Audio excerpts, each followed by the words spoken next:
build a great, great wall. Some alien race to come down and threaten us. Is the singularity near? The truth is out there. The military-industrial complex. The 7 mountains of the influencers of culture. To be as gods, you know. Change has come to America. Catapult of propaganda. From a secure location on top of the ridge in the heart of the beautiful Missouri Ozarks, this is A View from the Bunker. Now, here's Derek Gilbert. The notion that Scripture and science are mutually incompatible is a lie straight from the pit of hell. Welcome to A View from the Bunker. I'm Derek Gilbert. Joining me this week is a new guest to our program. And before we get too far in, I need to apologize for the quality of the audio in this week's broadcast, because as I was getting ready to record the interview via video, which I usually do, discovered at the last minute that Skype, thank you Microsoft, had pushed through a new update which broke the plugin I've been using for more than a dozen years to record conversations on Skype.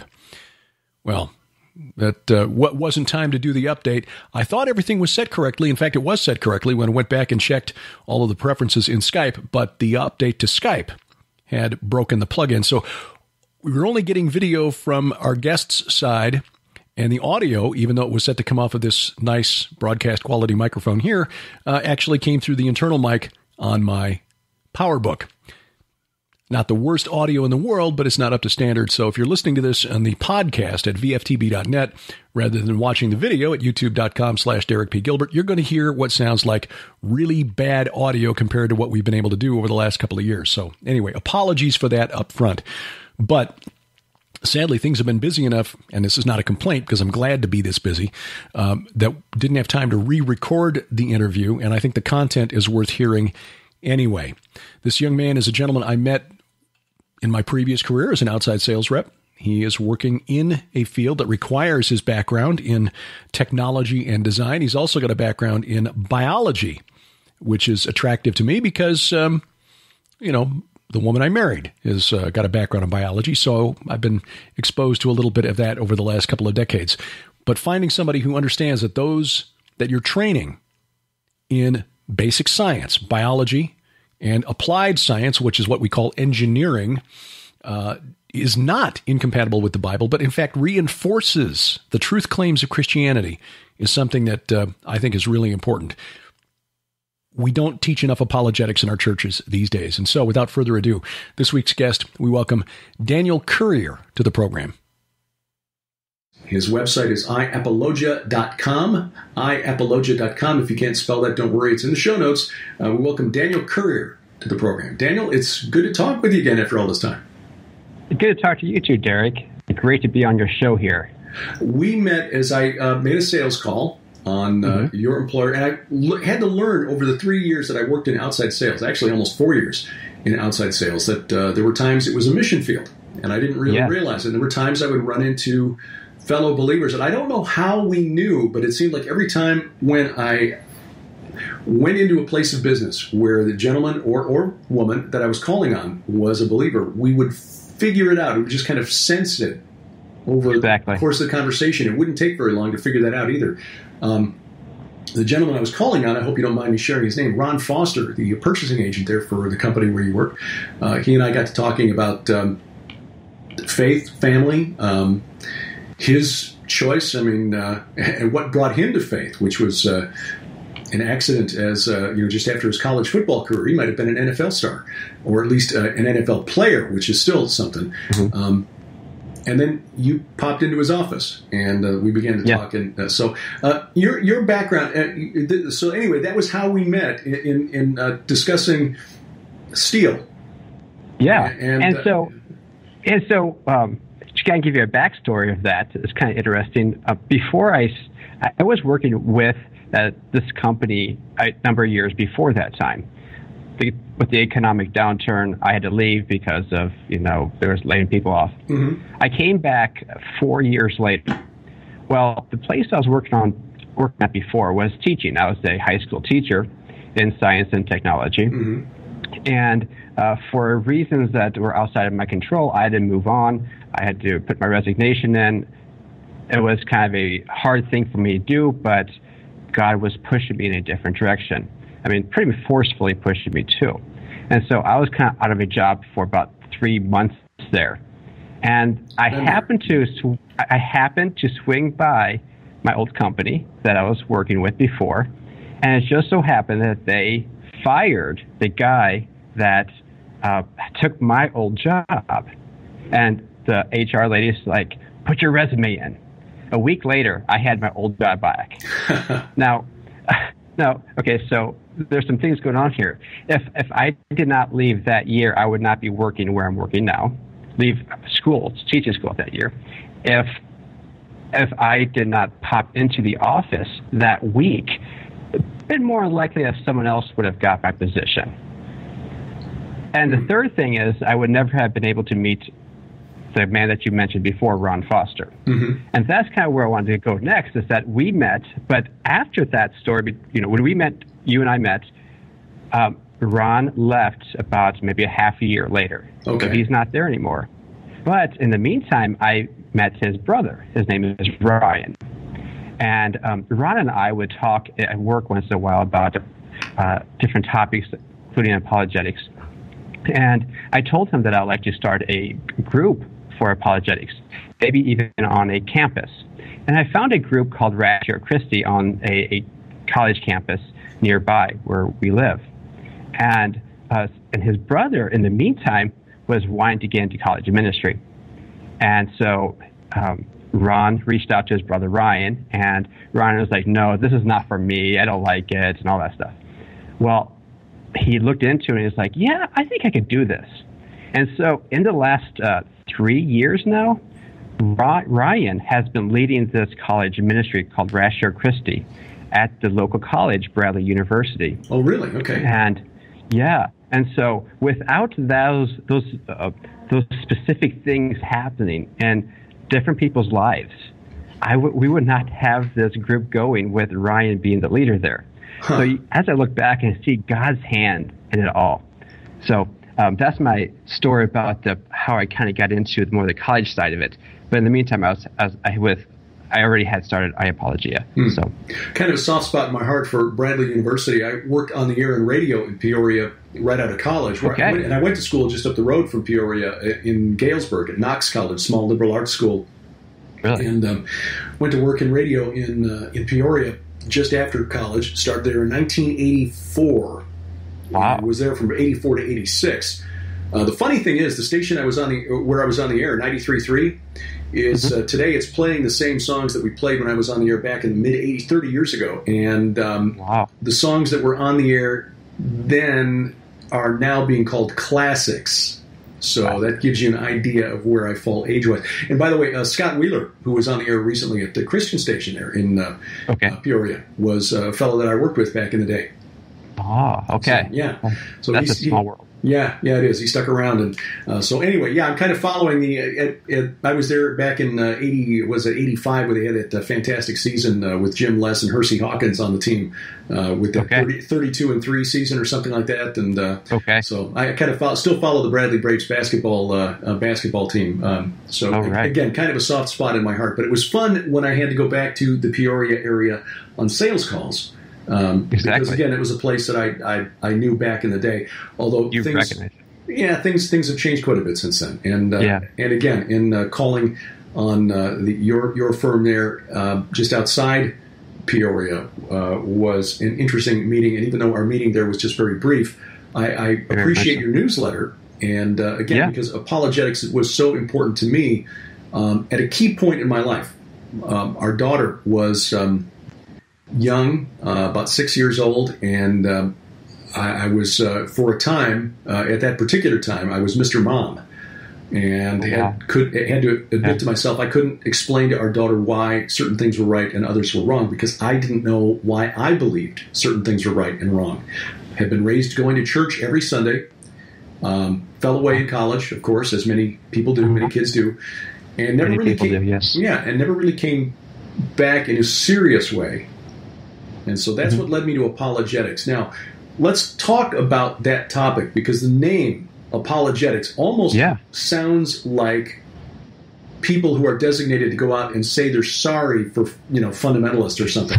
Now, what is apologetics and what is it not? Yeah, so apologetics, yes, like you're right, it's not apologizing at all. And nor is it, some people, the first thing that comes to their mind is that it's a debate or fighting or something like that. And it's not that either. At least it shouldn't be. If it is, it's not the right spirit. Rather, it's making a case for the Christian worldview or making a case for Christ. And as believers, we're all called to do this. A number of places in the scriptures, whether it's to have reasons or be ambassadors or be advocates for the Christian worldview. I mean, so many times, like I noted before, I'm on the college campus a lot, and a lot of times you hear rebuttals against Christianity like the Bible's fiction, or abortion is a woman's right, or Christianity is a logical fallacy. I've heard that before. Jesus never existed. Science disproves God. I mean, I could go on and on. There's lots of these types of things, the problem of pain and suffering, all these types of issues that are tough issues that as Christians we should have answers for. And that's what the world of apologetics is pretty much all about. So many times I hear fellow Christians, though, tell me like, but Daniel, I'm not interested in it. I'm not interested in apologetics. And I do empathize with that because there's a lot of topics I'm not interested in as well. But I guess for me, it's not really up to my interest or not. It's kind of what we're called to, at least partially as Christians, to have answers.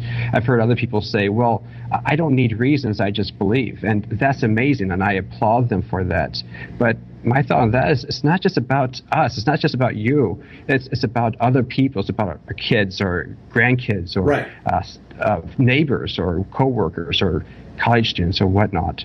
And then the last objection I hear people say is, people are not brought to Christ through reason, rather through faith. And that's somewhat true. Obviously, we're emotional beings, and we do need to go through Christ through faith.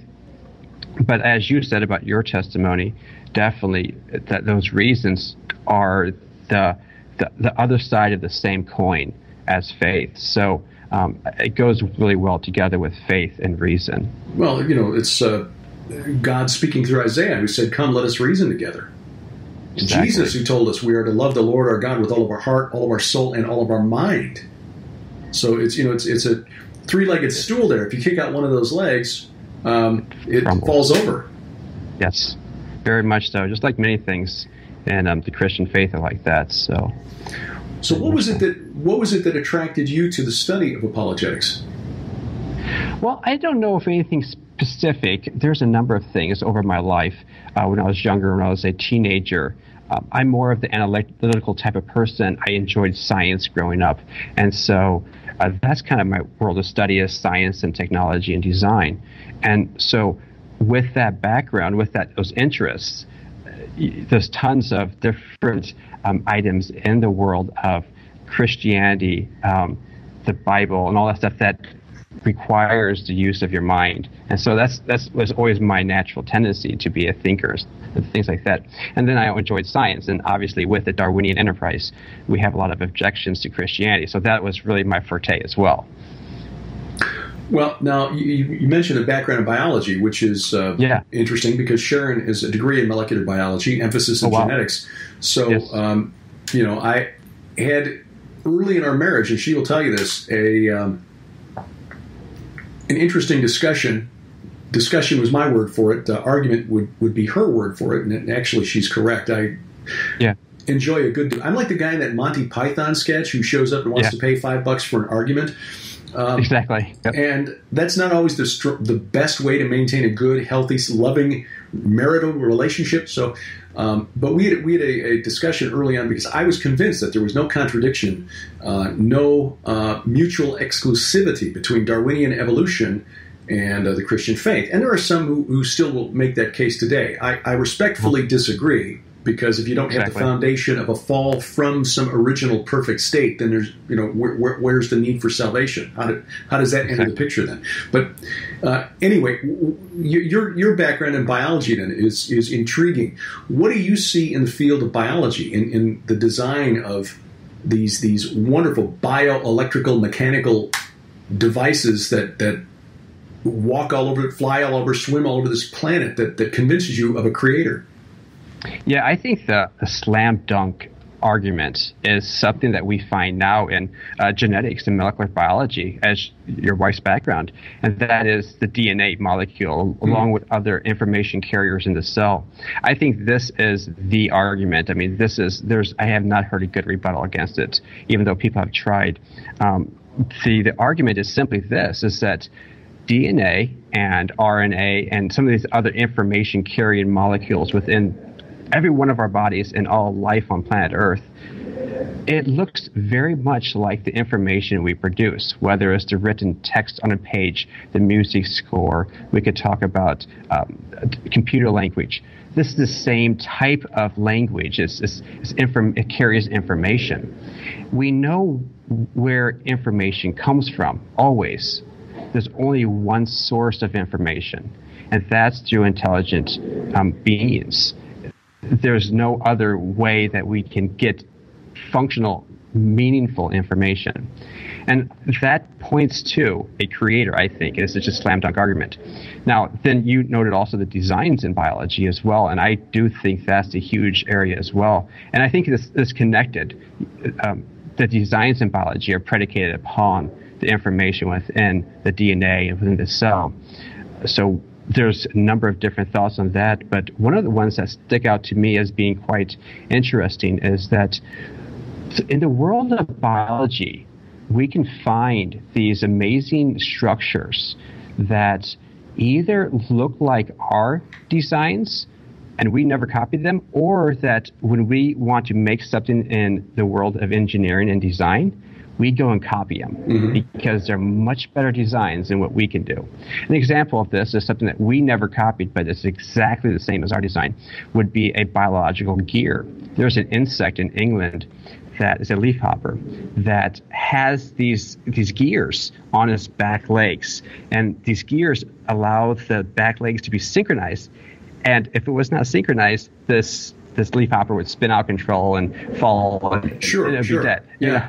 So what this is, we never copied it. It was there before we copied it. But then there's other things that we find in biology that we're like, wow, we could use that. Whether it's some sort of shark skin that has some sort of antimicrobial properties that we try to copy and make surfaces that have those same properties. Yes, silk, yeah.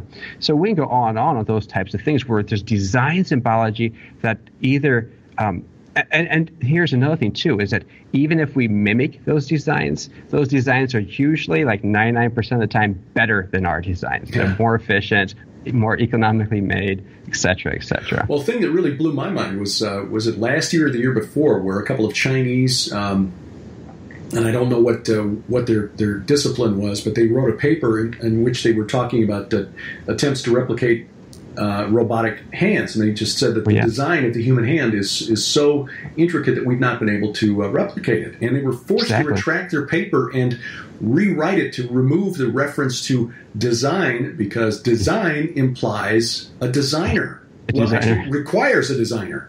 Exactly. And the paper wouldn't have been published if they had alluded to the human being, the human form, having an external designer. So, yeah, you're right. Exactly. It is incredible when you look at it from that respect. And yet science, it just, like, Pee Wee Herman wants to put his hands over its ears and go, la, la, la, la. Yeah. It's amazing.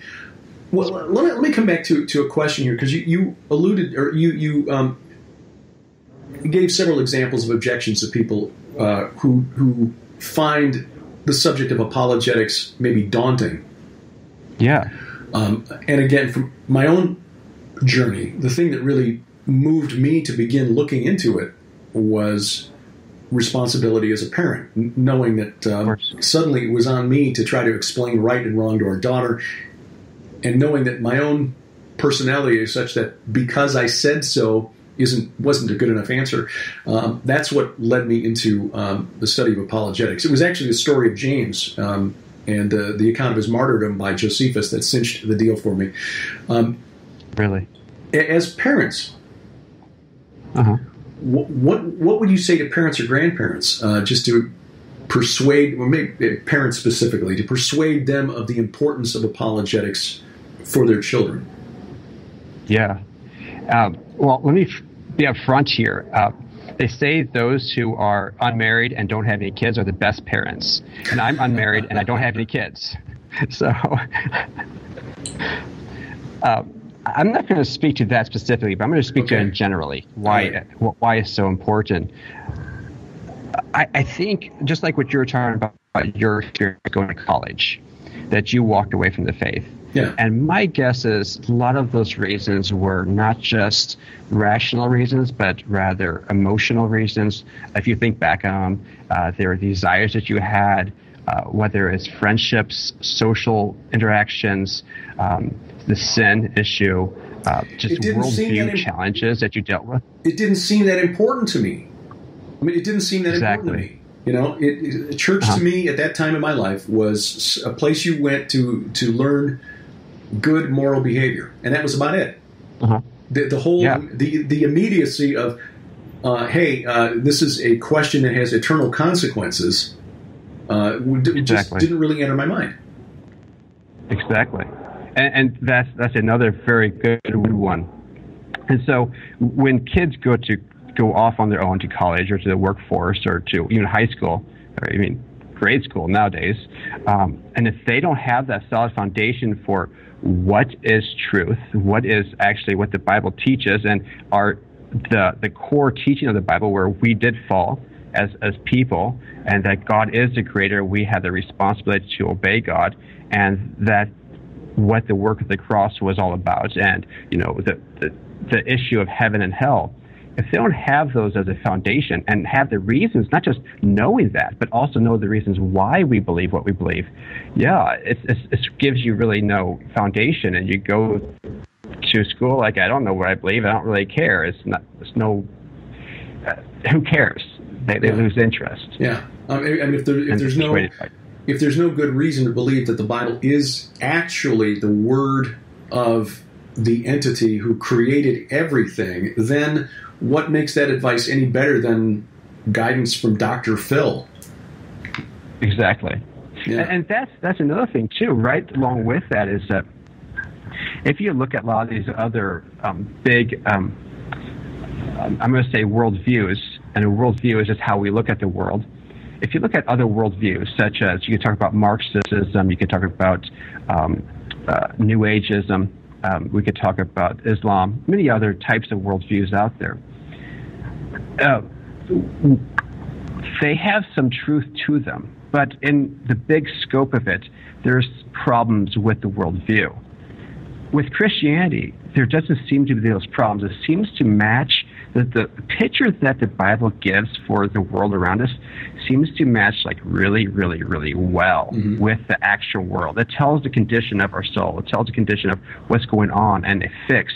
And the fix really does work. And it gives so much explanation that really makes sense. Like atheism, we cannot explain morality. Well, why should you be moral if you're an atheist? You know, who cares? You're just a bag of chemicals bumping against another bag of chemicals, and if someone kills you or you kill someone else, who cares? You know, but if there are no eternal consequences to your actions, then the only way to win as an atheist is to exit this world with more stuff than everybody else. There are no moral constraints because there are no eternal consequences. Right. I mean, hey, if I don't have to answer to an eternal judge, do unto others and do it quick before they can do it to you.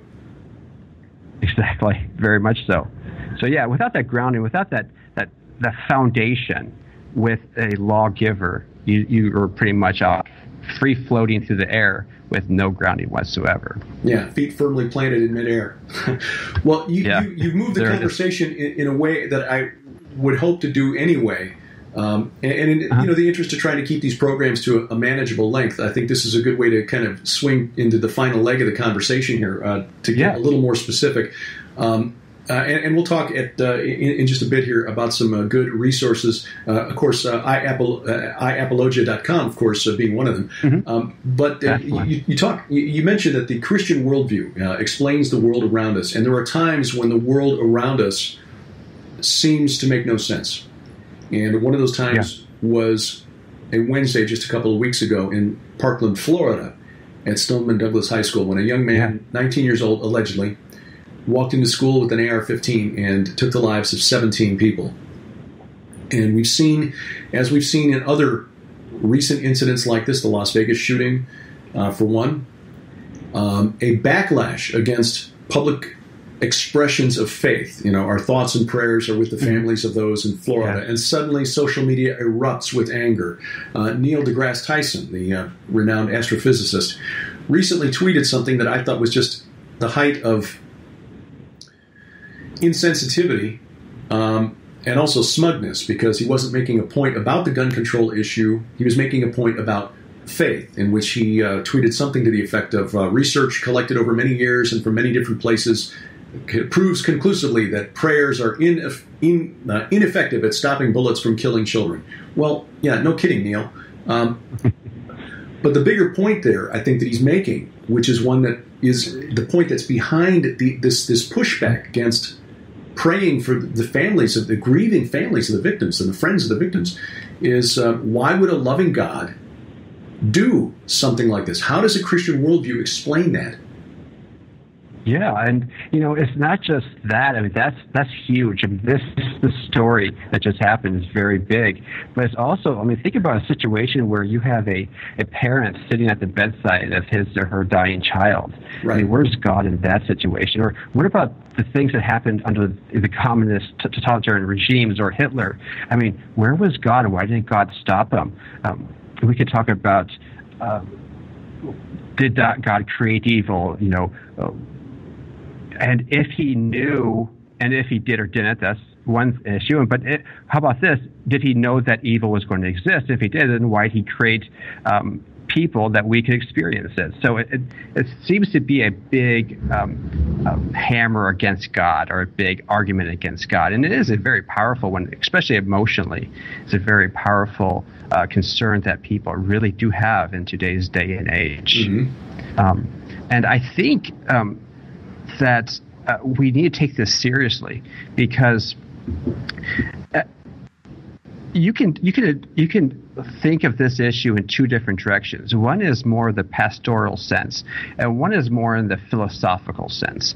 When I'm saying pastoral, I'm talking more about the friendship, the counseling, the pastor type of situation where you have to comfort someone who's going through a painful situation. So we need someone to help carry us through these types of situations. We can talk about the shootings. We can talk about hostages. Like, let's say a terrorist has some hostages. Here are some situations that I want to connect with people, because we all have pain and suffering in our lives. Yes. Like, I have a nephew with Downs. I have a sister-in-law and some of her kids who have some very serious food allergies. My brother and his wife just had $1,000 stolen from them.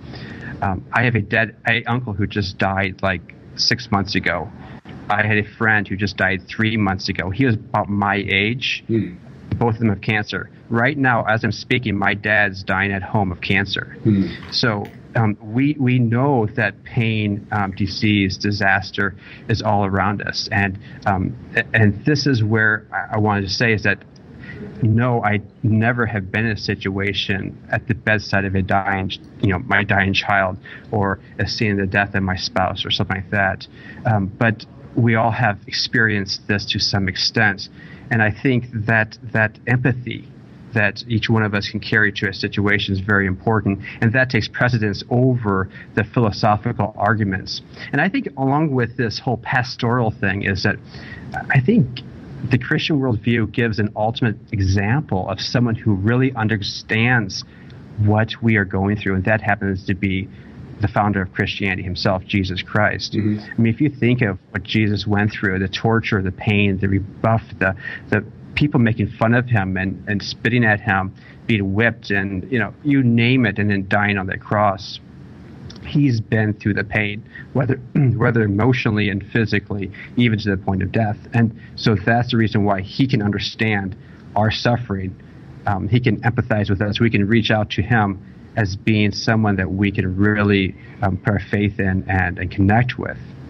But on the other hand, I do think that we need that solid grounding, that philosophical grounding, though, especially when things are going better for us, that give us that framework so that we're not sidelined in those situations where there is disaster. And that's where I think what I would like to kind of move into right now is more of the philosophical reasons why Christianity and evil and pain and suffering are not at odds with each other. Yeah. It seems to me that there is an inextricable link between the creation of free will and the existence of evil. God created not just humans, but as we're told by the Apostle Paul, principalities, powers, rulers of spiritual darkness. The Bible makes it clear that it's not just Satan and a few demons. There are a number of entities. The book of Revelation, a third of the angels, apparently, who chose to rebel. And if you accept the Genesis 6 paradigm, Genesis 6 verses 1 through 4, you had sons of God who saw that the daughters of men were fair. They're referred to in Peter and Jude, and apparently they're waiting judgment in darkness and in chains at the moment. But the point is that they exercised free will as well. And it seems to me, Daniel, that the only way to have eliminated evil from the world, I mean, as Jesus said, the poor you will always have with you. When I was young, I used to think, well, gosh, that's a pessimistic view. Well, no, it's a perceptive view because Jesus understood the condition of the human heart. There will always be those who exploit others. And because God, for his pleasure, chose to create us with the freedom to choose rather than creating happy little automatons who were compelled to love him without any choice. And because he allows us to act on our free will without stepping in and preventing us from doing anything that would ever hurt anyone else, that's why we have sin and suffering in this world.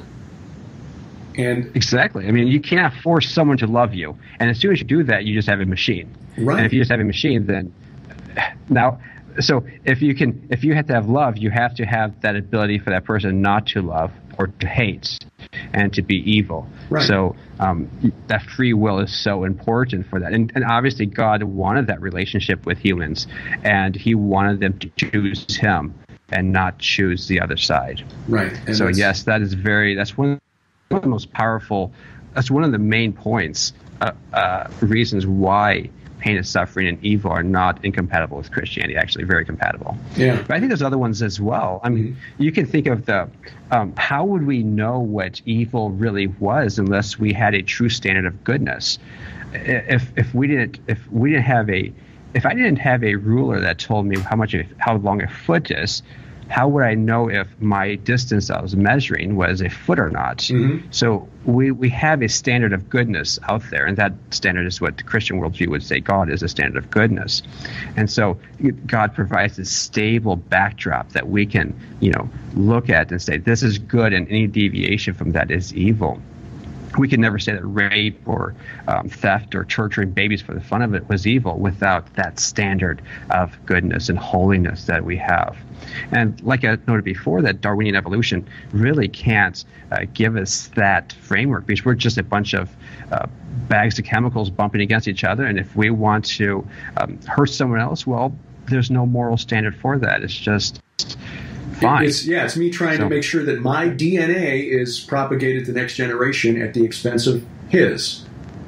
Exactly. So whatever you want to do, it's free reign, even though most fortunately do not live that way. Correct, right.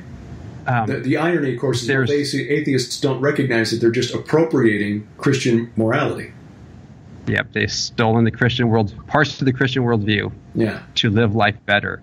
So definitely that's very important for that. But I think that there's other reasons as well. I mean,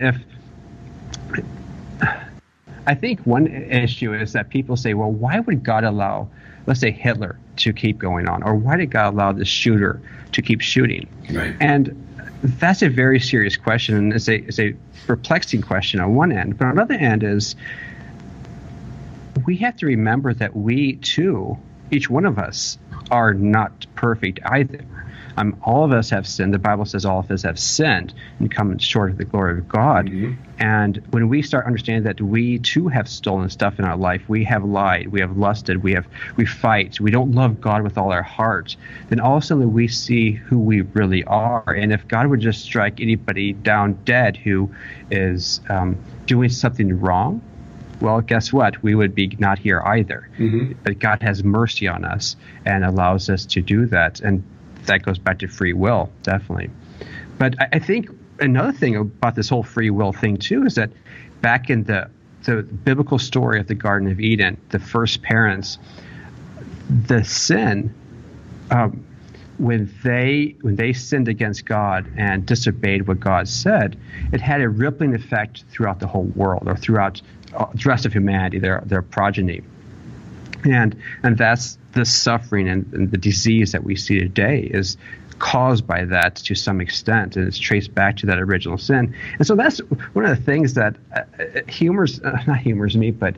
concerns me a little bit when people say, like, well, it's just my decision, or it's my choice, or it's just consenting adults. Well, yeah, but it does have a rippling effect to the rest of society. Yeah. Other people are affected by your sin or my sin, and I think that's very important for us to realize that. Well, and as God said to Job, where were you when I laid the foundations of the universe? He is the designer, and it is His standard of morality. And without that external standard of morality, by an objective, omnipotent, omnipresent, omniscient deity, exactly, there are no restraints on human behavior. And that's interesting you bring that up, because the Job issue, because that's exactly what I was going to say next, is that I think sometimes God has a bigger plan for us too. Right. For example, the story I gave you at the very beginning about my experience with the Rasher Christie and with going back to my old job and leaving the school. It was some suffering on my end because I really enjoyed my job, what I was doing. But on the other hand, looking back at that situation, I can see God's hand in that whole situation, even though there was some pain on my end. Even today, with the different situations in my life or your life, right now we don't understand why we have this pain or suffering, or why we're going through this relationship issue, or why we're getting sick or whatever. And I think that's what Job was going through. Job was like, why, God? I mean, what's going on? Or Lazarus, when Jesus raised Lazarus from the dead, his sisters were like, well, if you would have been here. But I think Jesus said something to the effect that this happened so that others would see. I mean, this is to show God's glory. Yeah. I mean, show God's power. So God had bigger purpose in this. And I think when we start realizing that God is much more knowledgeable about, let me back up. God is ultimate in His knowledge. He knows everything, and we don't. And as soon as we realize that, I think we should step back and have a little more humility. Yeah. And even though it's hard, me first, that maybe God has a bigger plan for us. Yeah. So I think that's huge. And I'm glad you brought up that whole thing with Job there. If we could completely understand God, He'd be a pretty small God. Exactly. Yeah. Exactly. He would be much bigger than us. Daniel, I know that you go out and you speak and give talks on a variety of topics. I want to give people an opportunity, if they're interested in having you speak to a church group, or let me ask you this: what kind of groups do you speak to, and on what topics, and how would people contact you if they're interested? Yeah, so you're breaking up here a little bit, but let's see. Hopefully, I come through clearly here. So I speak on a number of different topics. One of the topics I speak on is science and the Bible, and is there a conflict between those? That's kind of my background. But I do speak on worldview issues as well. Like this spring, I'll be talking to a number of different organizations, especially homeschool groups and college groups. I'm working with another group where we'll be talking about science and the Bible as well. But a lot of people are interested in the worldview and about deception and about how do we protect it against these bad ideas in society. So that's where I speak about that.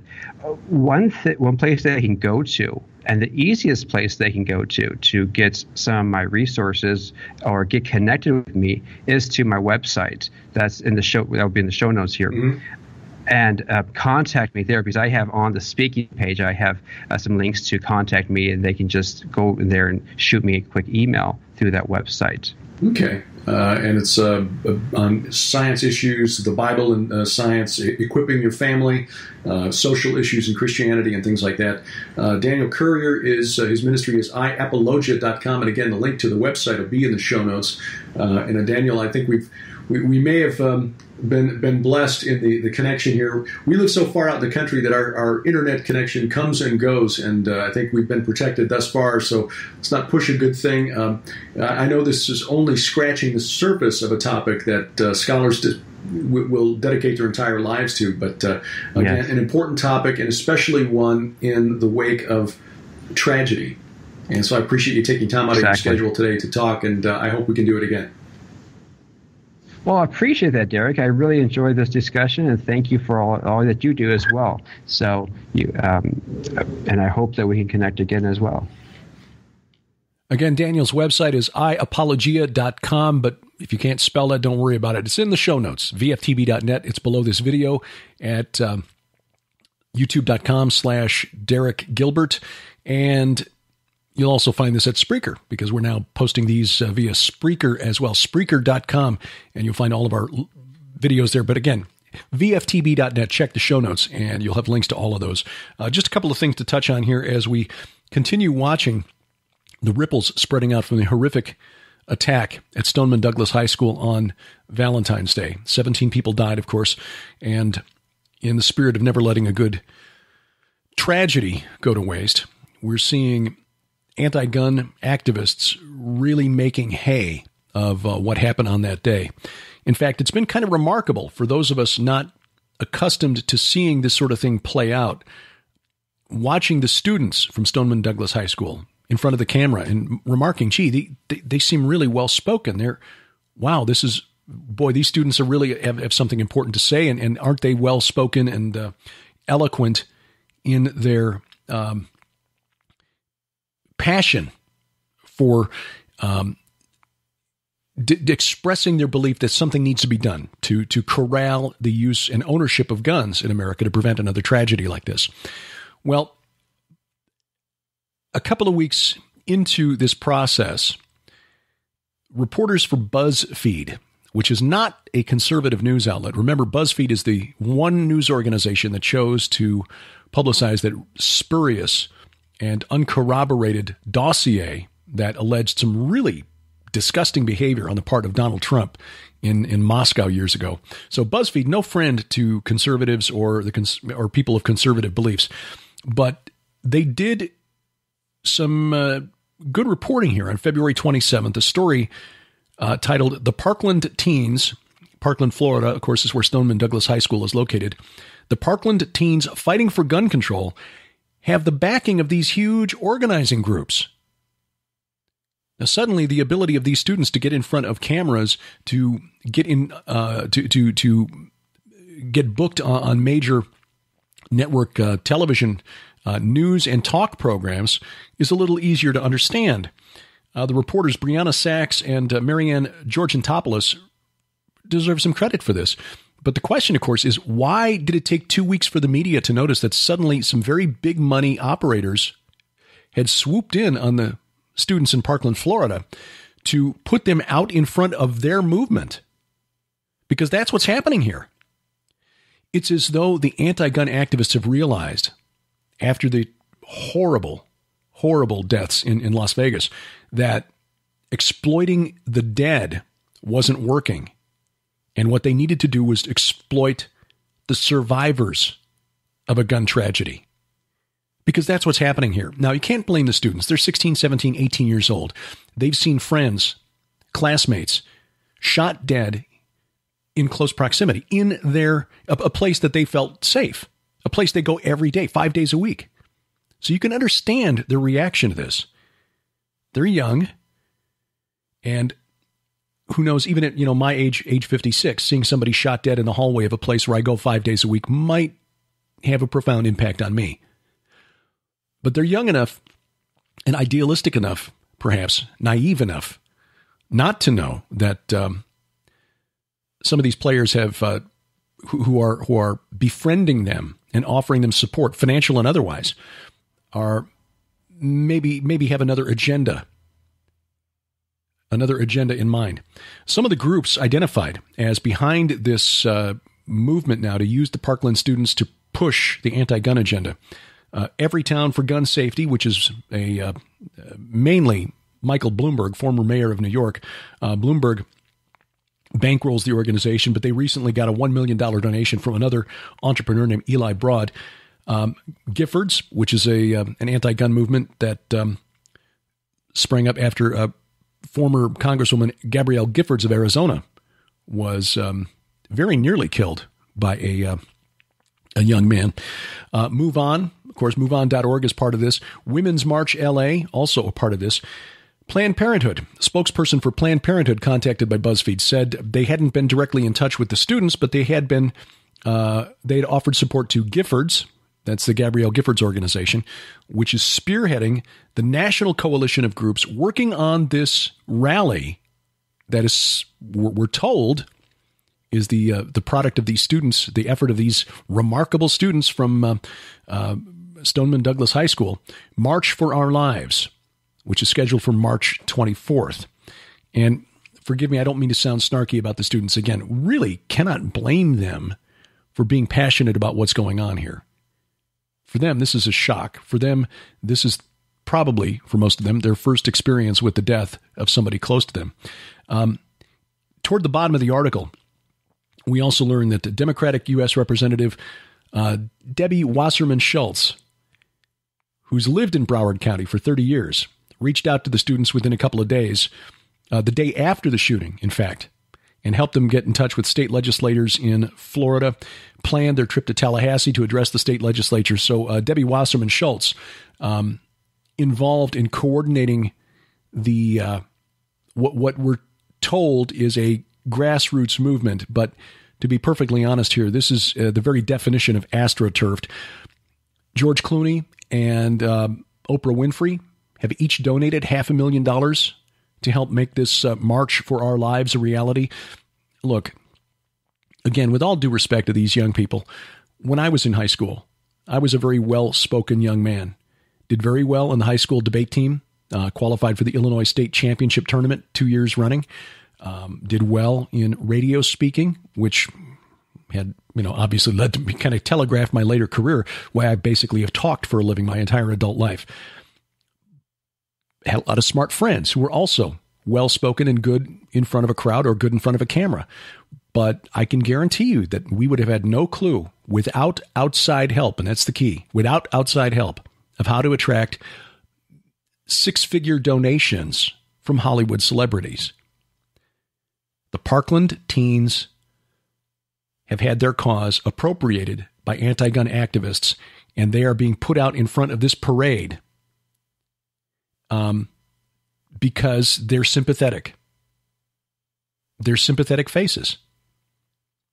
It is more difficult for people who believe in the Second Amendment to reject out of hand the message when it's coming from a 16-year-old who just saw her best friend shot dead a couple of weeks ago. I mean, that may sound callous, but frankly, that's what's happening here. These students are being, exploited by the anti-gun movement. And it explains why and how these students were able to put together such a remarkable event and a movement that has gone national in such a short period of time. It's because professional organizers have jumped on board, and made them the face of the movement. We are looking at, as of this past Tuesday, close to $3 million being raised for this movement so far. March for Our Lives, tentatively scheduled for March 24th. They were hoping to have it on the National Mall, but it's reported this weekend that they're having to look for another location because a student group filming a talent show already had a permit to use the National Mall on March 24th. Lyft, which is the ride-sharing app competitor to Uber, Lyft says it will offer free rides to the march on March 24th. So again, this is the kind of thing that doesn't get organized by a group of high school students with no real life experience. This is the kind of thing that requires pre-planning and legwork. Phone calls about things like this had already been done prior to what happened on February 14th. And so what we're seeing is, again, not a grassroots movement. What we're seeing is an AstroTurf movement where the students from Stoneman Douglas High School, survivors of a horrific event that I pray you, me, no one that I know ever has to endure. And they're being used as the face of this organization and the face of this movement. It has come out, by the way, that a legislator in Florida, the state senator Lauren Book, who had access to the police reports of what happened at Stoneman Douglas High School, that Nicholas Cruz, the alleged shooter, did not use high-capacity magazines in his AR-15. He had magazines that held 10 rounds only, and his gun jammed. Still had about 180 rounds left, according to one report. That's when he threw his gun away. It could have been much, much worse. I mean, it was horrific enough as it was, but it could have been much, much worse had the gun not jammed. But this call now from anti-gun activists to pass legislation restricting the size of magazines would have had no impact on what happened on Valentine's Day in Florida. And in fact, the legislature in Florida shot down an amendment Monday, and pardon the use of the pun, I'm just quoting the report from the New York Post here. They rejected an amendment Monday that would have banned semi-automatic assault weapons like the AR-15, but they did agree to raise the legal age to purchasing a firearm like that to 21. But they also approved legislation that would give teachers the right to carry guns in school.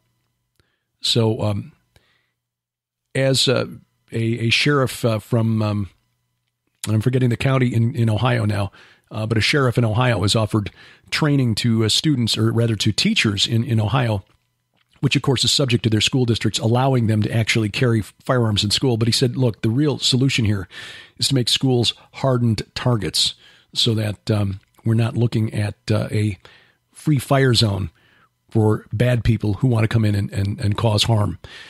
One final note on this. It appears that changes in the way student misbehavior is treated across America, and specifically in Broward and Miami-Dade, which is next door, may have played a role in what happened on February 14th.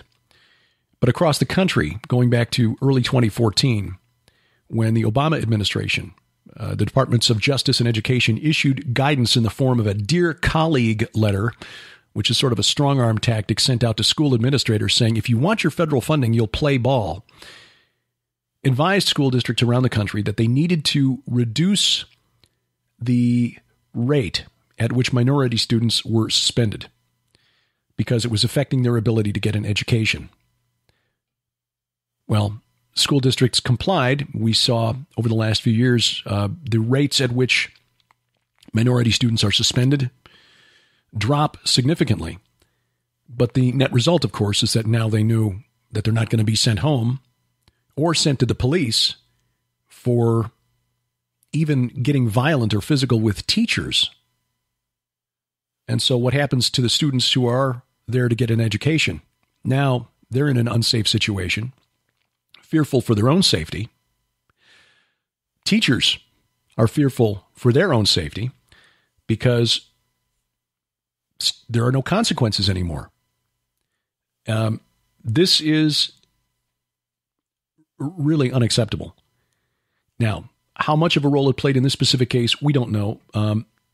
The other, of course, the other aspect of this story that's not really being publicized is the link between fatherlessness and violent outbursts like this, violent shootings.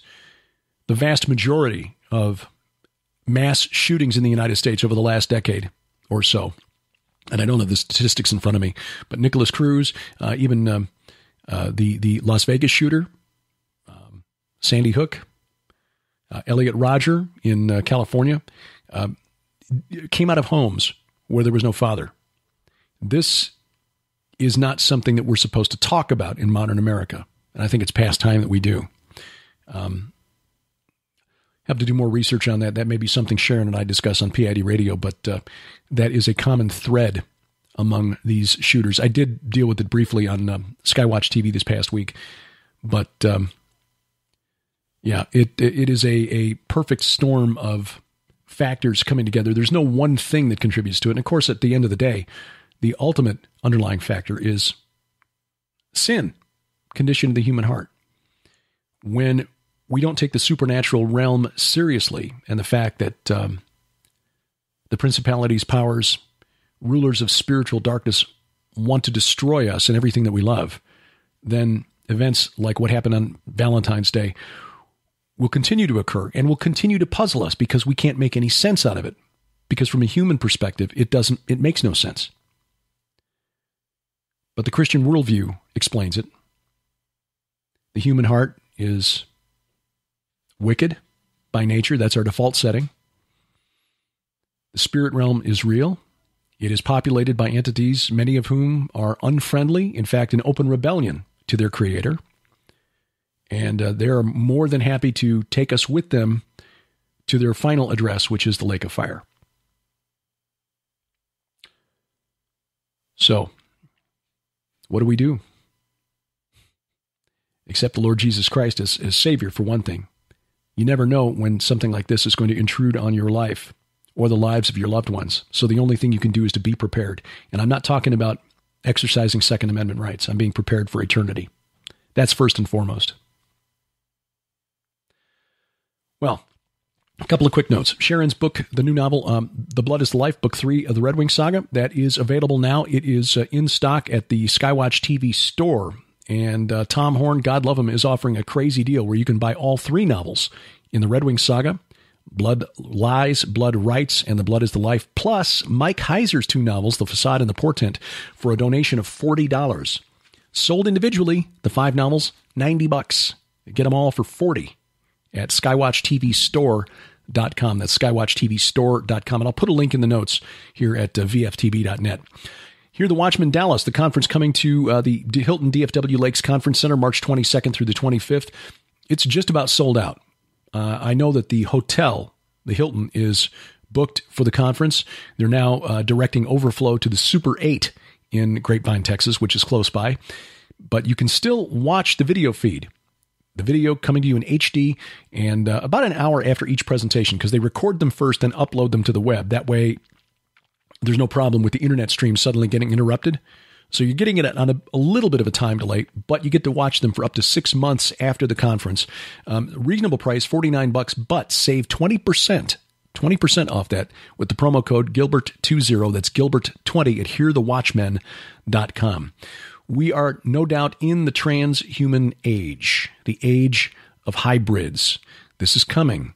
Not only the tech center, tech centers of the world, but to academia pushing for the merging of our biology, human biology, with artificial intelligence, robotics, nanotechnology, and that will be the theme of the True Legends Conference coming to Branson in September. That's the 14th through the 16th. Steve Quayle, Tom Horn, Sharon K. Gilbert, leading speakers, along with Dr. Hugo de Garis, who's been a guest here on View from the Bunker.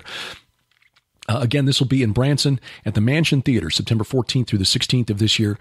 Registrations are already going quickly, so don't wait. If you think this would be of interest to you, register now so you don't miss out, because once we are full, it is full. That theater has a very, let's just say the fire marshal in Branson does not look kindly on overfilling the theater, as in it's not going to happen. So gen6.com, GENSIX.com.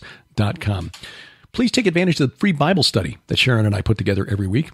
Now, we are now into the book of Ezekiel, which is going to get really, really interesting.